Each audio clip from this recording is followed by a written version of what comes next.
السلام عليكم ورحمة الله وبركاته. أعزائي المشاهدين، خلاص باقي أقل من يومين على كأس العالم، كأس الحلم، كأس العرب، كأس العالم اللي هيكون أفضل كأس عالم في التاريخ إن شاء الله. كل اللعيبة طالعة بتهاجم، كل اللعيبة طالعة بتنتقد، كل المدربين طالعين بيسلخوا في قطر وبينسوا عيوب نفسهم. دايما الغرب كده بيشوفوا دايما العرب هم اللي وحشين، ما بيشوفوش نفسهم. خلينا ندخل في الموضوع على طول. النهارده جايين نشوف تشكيله المنتخبات المرشحه وافضل اللعيبه في كل مركز، وايه المراكز اللي ناقصه في التشكيله بتاعت المنتخب ده، او مميزات وعيوب التشكيله دي. بس قبل ما نبدا الفيديو بتاعنا خليني اقول لك، لو لسه ما عملتش اشتراك ولايك وفعلت الجرس يبقى انا كده زعلان منك. يبقى انت يا حبيب اخوك كده على طول تنزل تعمل اشتراك ولايك وتفعل الجرس عشان تبقى معايا اول باول. يلا بينا. بص كده نبدا مع بعض بتشكيله المنتخب البرازيلي. تشكيله المنتخب البرازيلي تشكيله قويه جدا جدا جدا، بس يعيبها حاجتين: الباك اليمين والباك الشمال. تعال نشوف كده مع بعض. يعني عندك في الجون اليسون مفيش كلام، يعني الاثنين تانيين ادرسون وايفرتون هيبقوا قاعدين دكه. بس عندك في الباك اليمين داني الفيش ودانييلو. طبعا داني الفيش مش محتاج كلام، بس خلاص كبر 39 سنه مش هيقدر يأدي، والباك بيبقى عايز جري وعايز سرعات، وانت يا عم داني الفيش كل حاجه بقت على قدها. الباك الشمال بقى عندك عهتين لوز اليكس ساندرو واليكس تيليس، ما يلعبوش في مركز شباب سفنجة العرس. من الاخر خط الدفاع بتاعك قوي: تياجو سيلفا، ماركينيوس، وإيدر ميليتاو، وبريمير من اليوفي. نص الملعب بتاعك حلو قوي قوي، عندك كاسيميرو، فابينيو، برونو جيماريش. لا فريد ده يشوف له كلب، انا مش عارف واخده ليه، ولوكاس باكيتا، واحد اسمه روبيرو. وهو قالوا له خد 2 من الدوري البرازيلي عشان مش هينفع تاخد القايمه وما فيهاش حد من الدوري البرازيلي. تعالى بقى للهجوم. عندك يا عم في الهجوم انا مش عارف مين اللي هيلعب بجد والله. يعني انا هبقى مكان تيتي مثلا، مش عارف كل ماتش هختار مين، اغير الخمسه ولا الاربعه اللي قدام بتوع الهجوم، ولا اصلا العب بالتشكيله كلها هجوم. بص تشكيله البرازيل هتجيب اجوان كتير قوي، بس هيدخل فيها اجوان. يعني عندك نيمار، فينيسيوس جونيور، جابريال خيسوس، انطونيو، رافينيا، ريتشارلسون، وجابريال مارتينيلي، ورودريجو، وبيدرو. ايه يا عم كل دول؟ انت داخل عامل ترسانه ولا ايه؟ يبقى انا من وجهه نظري اني شايف ان الباكات بتاع البرازيل اضعف حاجه. اقوى حاجه في البرازيل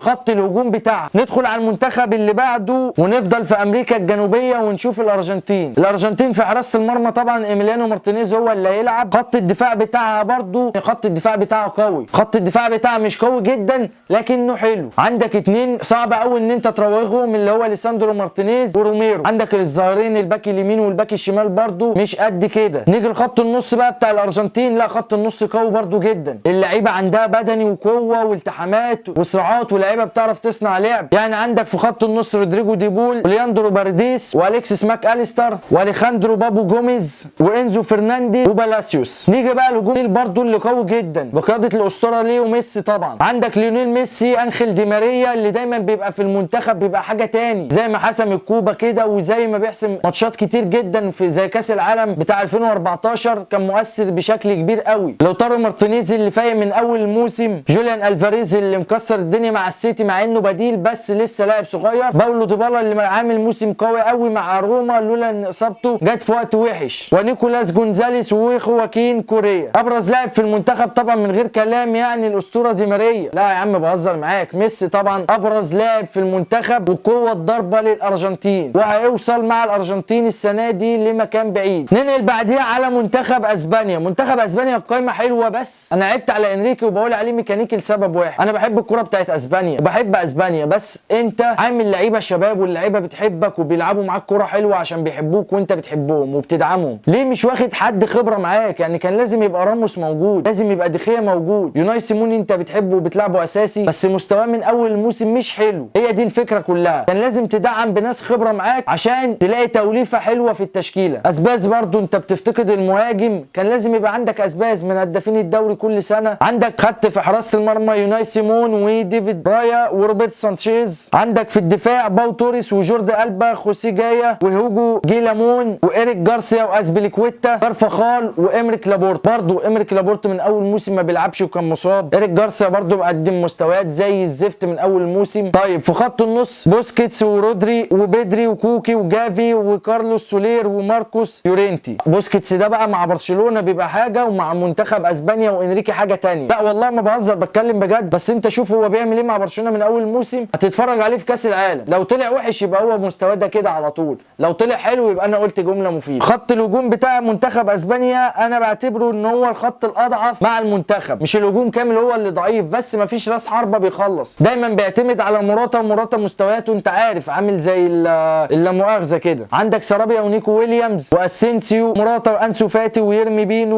وفيران توريس وداني اولمو. داني اولمو اللي بدا يرجع ويستعيد مستواه من بعد الاصابه. انا شايف التشكيله حلوه وتشكيله شباب، كان ينقصها الخبره بس، وممكن اسبانيا توصل لبعيد في كاس العالم. يعتبر ابرز لعيب في منتخب اسبانيا هو بدري. نروح لمنتخب بلجيكا، الشياطين الحمر عاملين تشكيله حلوه، بس شايف ان التشكيله معدل اعمارها كبير، اللعيبه مع بعض من زمان، لعبوا كذا كاس عالم. اي نعم ده كان اقوى جيل في تاريخ بلجيكا بس ما عملش اي حاجه. طبعا في حراسه المرمى مش محتاج كلام، وابرز لاعب في المنتخب يا ابني وفي اي حته عمك تيبو كورتوا اخويا. خط الدفاع عندك الدرفيلد وفيرتونجن، تقريبا الاثنين عندهم 100 سنه، تخيل الاثنين دول لعبوا مع بعض في الدفاع، محتاج اثنين بمكان يجروا وراهم عشان يسندوهم. اخوان فويس وكراسكو، كاستانيو مونيه وسورجان هازارد ودي بروين ودين دونكير واونانا، طبعا هازارد ولوكاكو وتيليمانس وباتشواييه وتروسارد وميرتنز. فاكرين دوكو اللي عمل اوروبا السنه اللي فاتت 10/10، او رجع ويعمل كاس عالم 10/10، بس هيفضل يحنكش برضه. اضعف حاجه في المنتخب انا شايفها خط الدفاع، معدل الاعمار بتاع اللعيبه عندها خبرات وكل حاجه، بس تتهلك في الجري مع ضغط الماتشات.